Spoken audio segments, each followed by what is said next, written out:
إخواني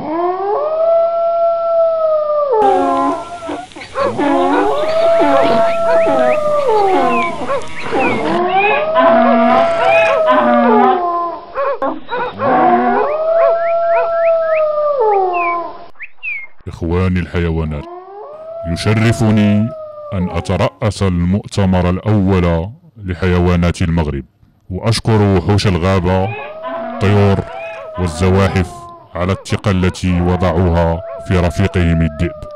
لن أطيل عليكم، وأعطي الكلمة لضيف الشرف السيد العفريت المحترم الذي تحمل عناء السفر واستجاب لدعوتنا.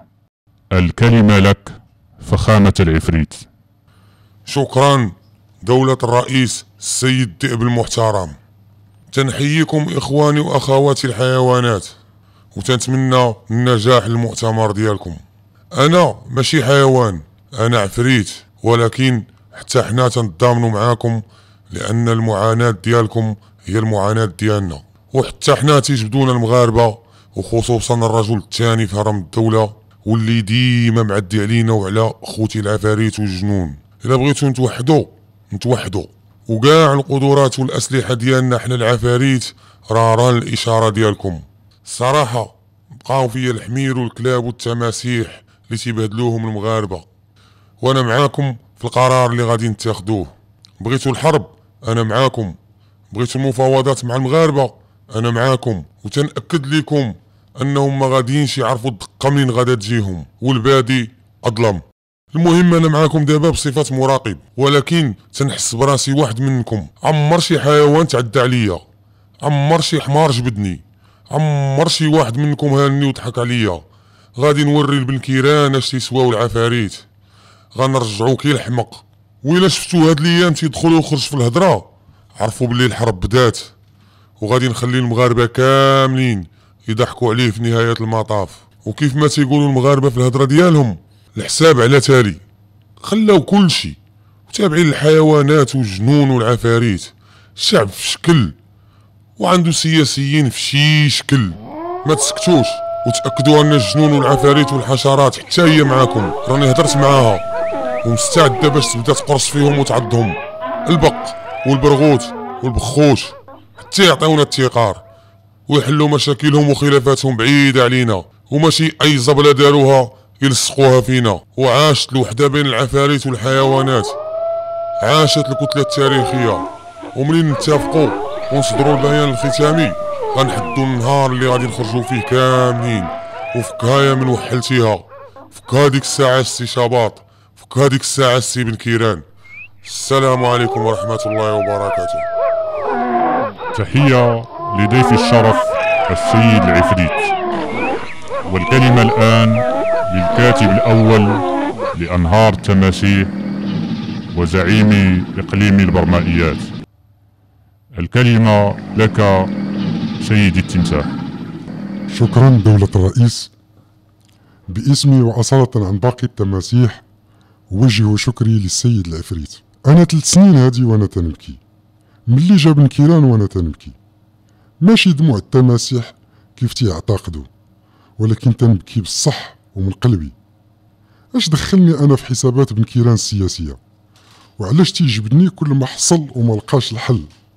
إلا كان شجاع بالصح وصريح يهضر نيشان، ولا تيعتبرني أنا هو الحيط القصير. حنا بعدا التماسيح ملي تيجينا الجوع ما تنبقاوش نخربقو وندخلو ونخرجو في الهضرة، تنحلو فمنا وقادين بها، وتناكلو أول ضحية جاب واحد الدوس سيء لينا. ما تنخافوش وتنجيو ليها قود، ولا بقى تيجبدنا رئيس الحكومة شي نهار غادي نعضوه، وماشي غير جيبه فمو يقول. حنا ماشي لشقر ولا شباط، حنا تنعضو وما تنقيوش سناننا. الطبيعة الحمد لله نقداتنا من المغاربة، عمرنا ما سكننا معاهم، ما تنتلاقاوهمش وعاطينهم التقار، وهما تيبقاو يقلبوا علينا. دارونا في الحديقة، قلنا ما فيها باس يشوفونا الوليدات الصغار، لكن توصل بهم الجرأة يرميو مواطن منا في أبي رقراق. هادشي بزاف وما غاديش نسكتو عليه. ولا تمس واحد فينا راه بحال تمسينا كاملين. لاحوه في الواد وبعدوه على وليداتو ومراتو. فينا هي الحقوق فين هو احترام الاخر؟ فين هي ديك الشعارات ديالكم؟ مع من غادي ندويو؟ مع بن كيران هو ديما تيجبد فينا؟ مع الجمعيه المغربيه لحقوق الانسان غادي تقول لك ماشي دخلها وماشي اختصاصها.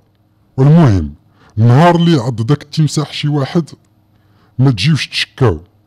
شنو بغيتوه يدير؟ اللي يحينو فوات يدوز عليه التران وحتى الحوت اللي فيه صغير وما تيشبعش. شكرا. شكرا معالي التمساح. توصلت رئاسة المؤتمر برسالة مؤثرة من زعيمة الرطال تعتذر فيها عن الحضور معنا لاستحالة مغادرتها الماء. تقول السيدة رطالة: سمعت هاد الايام عزيز البار مول لوطيلات جبدني في الهضرة، الا كان غلبو شاباط وقلب عليه الحزب ديالو انا مالي. حتى الرطال ما خلاوهش في التقار، بزاف على شاباط يكون رطالة. تتقولوا عليا تنسخن وعندي مفعول الفياغرا، هذاك شغلكم. الا شديتوني غير كلوني وقطعوني كيف ما بغيتو، لكن تقارن بشاباط لا لا، الا هادي ما نسمحش بيها. بزاف على شاباط يكون رطالة، بزاف عليه. الكلمة الان للسيد الحمار المحترم. شكرا سيد ديب. شكرا السيد ديب، شكرا. واش عقلتو من جابني شاباط ودار بيا في الرباط النهار كامل والشمس تضرب فيا والكيحل، داك الكيحل ديال حزب الاستقلال تابعني تينغز. واش هادي هي التعادلية ديال حزب الاستقلال؟ واش هذا هو حزب علال الفاسي والحركة الوطنية؟ الدراري اللي جابهم داك النهار في المسيرة عطاوهم الفلوس وغداوهم وركبوهم في الكيران، هذاك شغلهم. ولكن اش دخل الحمير في المعارضة والاحتجاج؟ هذه قضية بيناتكم المغاربة وحنا ما سوقناش. شاباط داك حميد شاباط استغلنا وما عطانا لا تعويض لا والو. حنا ماشي مناضلين في الحزب ديالو حتى يجيبنا للرباط ويدوزنا قدام البرلمان ويضحك علينا اللي يسوى واللي ما يسواش. الحمار عمرو ما كان مناضل، الحمار بعيد على الحسابات السياسية وما سوقوش، كيهز الثقل وما مع حد. حنا الحمير ما مع حتى حد، ما بقيناش عارفين شكون الحمار حقيقة، واش حنا ولا المغاربة.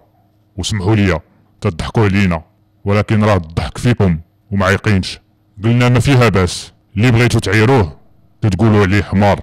وشي دراري منكم باعوا بينا وداروا تيشيرت فيه حمار وبخير، ما فيها باس يدخلوا الشباب العاقة على ظهرنا ويستسيلاو مع ريوسهم. ما كاين ما يدار والوقت خيبة، لكن داكشي اللي دار فينا شاباط صعيب وما غاديينش نسكتو. واخا حمير حنا راه محترمين وما تنمارسوش العنف في السياسة بحال شي وحدين، وكون بغينا راها سهلة. واي واحد فينا كان بامكانه يركل شاباط ويركل الكيحل، ولكن حشومة هادي ماشي في عيننا. خلينا ليكم هاد الشي ديال العنف في البرلمان. على الاقل عمر شي واحد شاف حمار تيعض حمار. المغاربة داروها كلشي تفرج فيكم. وفين؟ في البرلمان. شوفوا المستوى ديالكم فين وصل. ومن هاد المنبر ما غاديش نصدروا موقف، وننتظروا التوصيات اللي غادي يصدرها المؤتمر في اطار الديمقراطية، وانتظارا لمعرفة موقف الحيوانات الاخرى من المغاربة. وتحياتي. شكرا الصراحة ديال الحمار، وشكرا لهاد الحماسة اللي بين. والكلمة الآن للسيد الكلب المحترم. شكرا دولة الرئيس.